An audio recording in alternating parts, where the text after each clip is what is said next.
kita Cik Mazam macam mana kita nak kongsikan dengan pada penonton, macam mana kita nak tahu tentang ciri buah yang sesuai untuk dibeli.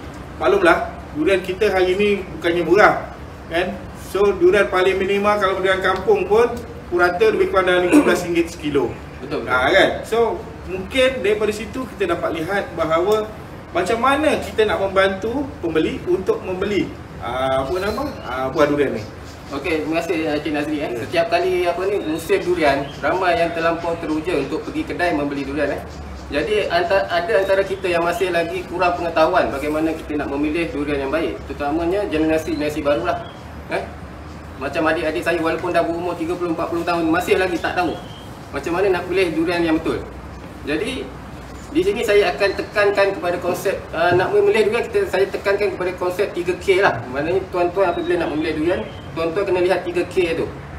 K yang pertama adalah kesegaran. K yang kedua adalah kematangan ataupun kemasakan, dan K yang ketiga adalah kepadatan buah tu lah. Okey, saya pergi kepada satu K yang pertama dulu, iaitu macam mana kita nak tahu dia punya kesegaran dia tu. Okey, untuk melihat kepada kesegaran buah tu, pertama biasanya orang akan melihat kepada tangkai lah. Macam Cik Nazri tunjuk, boleh fokus lah. Biasanya orang akan melihat kepada tangkai buah tu. Tangkai buah yang baik, yang baru lepas gugur, biasanya dia akan berwarna keputihan. Dan kalau bau gugur dia akan rasa basah-basah sikit lah, kita boleh rasa. Macam keadaan buah sekarang ni, dia sudah berumur lebih daripada 2 hari. Boleh lihat dia punya permukaan ni dia dah kering. Dah kering. Dan yang sekiranya lebih daripada 3-4 hari mungkin dah bertukar berwarna coklat lah. Kalau boleh tangkai macam yang sebegini kita elakkan lah untuk membeli, kerana kemungkinan sajalah kualiti buah tersebut semakin berkurangan lah. Mungkin rasa dia dah bertukar. Okey, untuk pengetahuan penonton, rasa buah durian ni dia berbeza mengikut hari. Kalau kita dapat buah yang kurang daripada 24 jam gugur, kita akan dapat kualiti buah yang baiklah. Itu pun bergantung kepada jenis varieti. Okey, selain itu tuan-tuan boleh tengoklah sama ada buah tersebut terdapat kesan potongan ataupun tidak. Kebanyakannya durian yang daripada negara jiran kita ni dia potong di pokok. Jadi kemasakan dia tidak seragam.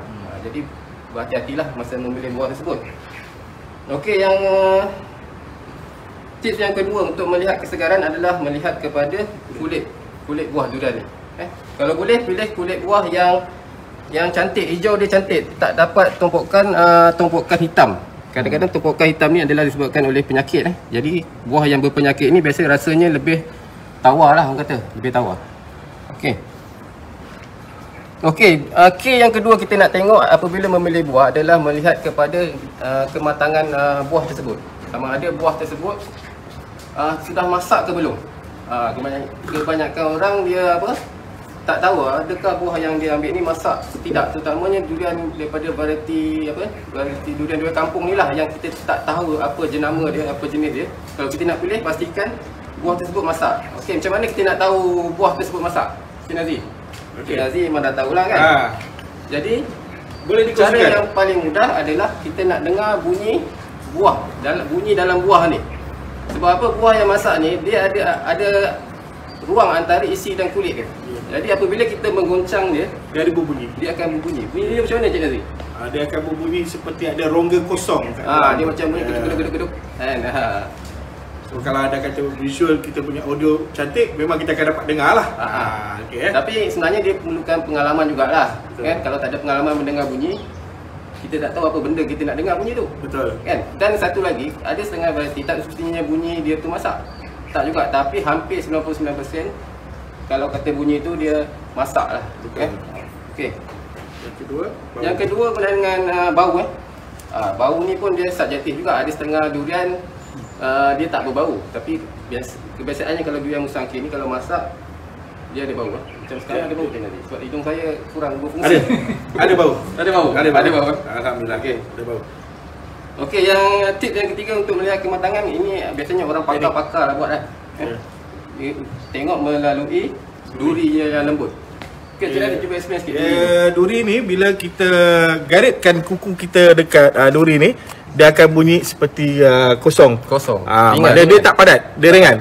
So kalau anda kata dia padat, maknanya dia adalah buah tu tak berapa matang lah. Okey, kalau yang macam gini bunyi dia lebih ringan dan sesuai lah untuk dimakan. Okey. Okey, teknik ni dia bukan orang-orang tertentu je lah. Biasanya orang-orang yang ladang macam Cik Nazri ni dah lama duduk di ladang, dia tahulah buah dia bunyi macam mana kan. Dia, buah jatuh daripada ke tanah pun dia dah tahu dah keluar apa. Cik Nazri kan. Okey kan? Itu berat tu. Okey. Last kali untuk kita lihat K yang ketiga ialah untuk kita ketahui kepadatan buah tu ataupun berapa banyak isi ada ulas yang ada dalam buah tu kan. Biasanya kita akan melihat kepada bentuk bulat. Contohnya durian duri hitam ni ini bukan rahsia dah. Bukan rahsia tak apa. Kita tengok bentuk bulat. Bentuk bulat yang cantik yang sekurang-kurangnya ada 5 pangsa ada 5 pangsa. Kebiasaannya buah yang durian yang mengandungi 5 pangsa ni dia isi dia lebih padat dan penuh lah berbanding buah seperti ini. Buah seperti ini kita tengok buah dia bengkok, dia tak full. Dia tak full. Maknanya sebahagian pangsa ni dia tidak mengandungi isi lah. Kita elakkan lah beli macam ni sebab apa? Nilai yang kita keluarkan tu tak berbaloi dengan apa yang kita dapat. Kita dapat lebih kulit daripada isi je. Betul. Okey